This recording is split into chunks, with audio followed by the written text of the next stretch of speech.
Hello everyone, we are officially in the second trimester. Oh my goodness, I never ever thought I'd see this day just because of how many times we've been trying, and it just seems like it's been forever. What a joy, what a relief. All the sickness I'm having, everything is worth it. It's just, I don't know, I can't stop smiling. I'm just so giddy. I started looking at baby stuff, which has been a dream come true.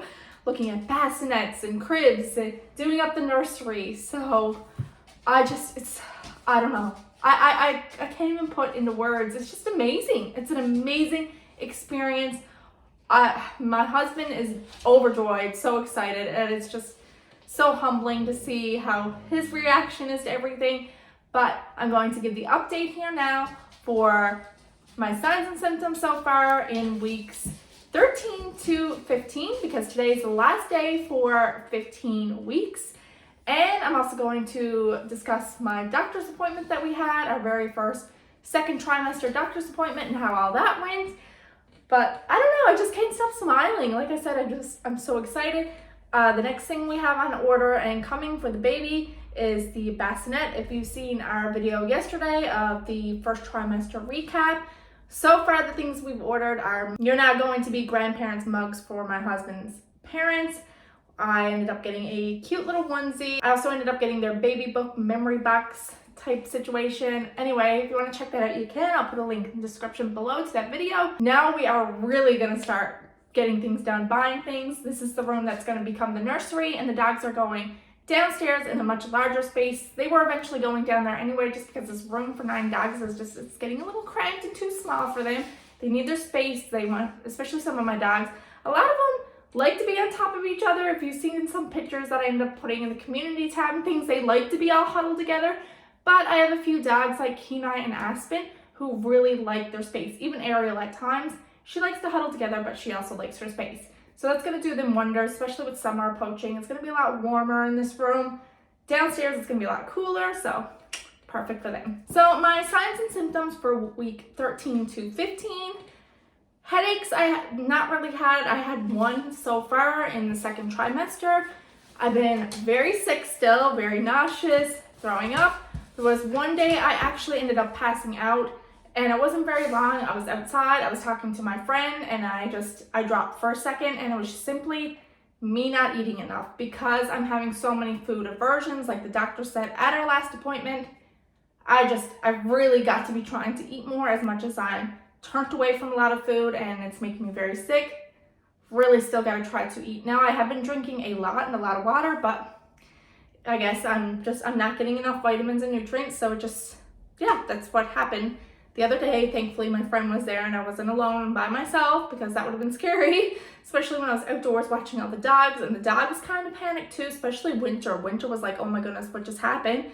Very concerned. He was so concerned about me. But yeah, so if you're like me and a lot of food aversions, definitely try to make sure you eat, as difficult and challenging as it is. I'm certainly finding it very challenging right now, but I know it's important.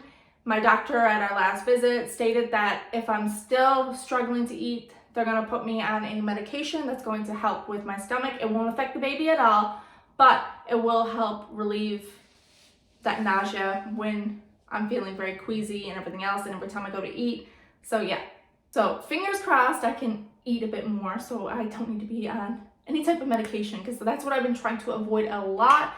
Even when I do have headaches, I know I can take certain things the doctor said that are okay, but I've been nothing. Just because where I miscarried so many times, and it probably had nothing to do with it, and it's probably just me being overly cautious, but I don't know. If I can manage and cope and get through something without needing any type of medication, like my headaches, I know I lie down, close my eyes, flick the lights off, flick off the TV, wait a bit, and I'll be okay again. I'm hoping now with my stomach, knowing like, okay, listen, yeah, you got a lot of food aversions, but you've really got to be eating more. I'm going to try to force myself to eat more, and even my husband has been very encouraging and helping me and been like, okay, I know you're nauseous, just little bits at a time, have a little bit here, and if you can't eat it all, that's fine. Wait a few hours, try to eat a little bit more. At least you're still getting something into you and eating. If you get sick, okay, switch it out, try something else, things like that. He's been really great working with me trying to make sure I stay on top of all that, so nothing like what happened the other day happens again. I've been having back pain. Now in the first trimester, the back pain was kind of mild. Now it's kind of more moderate. There was one day it was excessively bad. I could barely move out of the bed, and anytime I tried to get up, the pain wouldn't even shoot down my leg, my left leg, because of the pain was so bad in my lower back. And I started having a little bit of round ligament pain. It's nothing too severe, but I have noticed it. That's started to occur. I'm certainly getting more of a belly now, that I've also noticed. All my jeans, pants, things like that are still fitting, but I have noticed they are becoming a bit more snug and tighter. The dreaming has now subsided. I haven't had that ever since the first trimester. No real dreaming anymore. I've been going to the bathroom a lot more, to the point I'm feeling bad for even flushing the toilet in the nights because the bathroom's right next to our bedroom. So I don't want to wake my husband, but I'm probably waking him just by steady getting up because he's a very light sleeper. Any movement I make, he's awake, he's alert. But when I go to the bathroom, I'm trying to tiptoe. Even when I crawl out of bed, I'm like trying to be extremely quiet. And yeah, so the amount of times I'm making trips to the bathroom now are unreal. Sleeping in the nights has really become not really a thing anymore. I'm up all hours in the night. I'll sleep a nice bit in the morning, not much now. My sleeping schedule is just all over the place. And like I said, in the nights, I'm up all hours in the night. And when I do fall asleep, I'm up roughly 30 minutes after that, going to the bathroom, back to sleep, up another 30 minutes later, back to sleep. And kind of like that back and forth throughout the night. I don't really fall asleep until 1, 2, 3 o'clock in the morning. I can't get to sleep. I'll try really hard. Just, it's not happening. Out of breath still, definitely noticing it a lot more. I'm more like trying to get a breath. I'll just be in bed sometimes and having a snack, and I'll notice myself just go needing a deep breath. There was a period for a day or two during week 13 where I was steady having the hiccups. That went away though, but it was just constant. I never ever get the hiccups. Very rarely do I get the hiccups. But whatever it was, at week 13 for 2 days straight, it was just constant. They'd go and come and go and come, and it was just hiccup, hiccup, hiccup. Yeah, so that was kind of annoying, but it went away, thankfully, because I'm not a fan of the hiccups. I never, even as a kid, I used to hate getting hiccups. But if you ever get the hiccups, sugar on a spoon, put it on, yeah, helps with hiccups, gets rid of them. Again, like I stated, food aversions are still major for me, but I've been drinking a lot of water. That's my go-to drink, is water. I haven't really wanted anything else. Now this week I've slowly wanted Gatorade, and that's something I've been kind of looking for to drink. So besides water, I've been having some Gatorade, a cup of tea every now and then, but not really. At week 14 though, I did have a major craving for lemon meringue pie. I could have ate the whole pie that night, and that was weird for me because, like I said, I've been having so many food aversions and not really wanting anything. But whatever it was, I just wanted lemon meringue pie. I could have sat down and ate it that whole day, but I ate it over a course of a few days just so I wouldn't make myself so sick. That, if I had to say for any cravings so far, that was probably the only one I really had. Besides that, I haven't had any real cravings. I have noticed that popsicles are really the only thing that have not made my stomach queasy or make me want to be sick or anything like that. So if I feel like, okay, I need to have something, I haven't had anything for a few hours, I'll probably get a popsicle or two. If I notice I'm still kind of queasy. If I'm not queasy and I haven't eaten in a bit, of course I'll try to eat something. But if I notice that my stomach's a little uneasy and there's a good chance I am going to, I'll probably turn to a popsicle first and then see if I can have something after that. Now I'm going to discuss my first doctor's appointment for the second trimester. That went pretty good. So again, like in the first trimester, all my vitals are checked, urine samples done, the usual, asking the questions that they always ask, how you feeling, any changes, anything happening. When I went to get my weight checked, they did realize I did lose a pound since my last appointment that I ended up going to. And this is when the topic of discussion came up, also about how I ended up passing out, also came up about my food aversions and how bad it's been.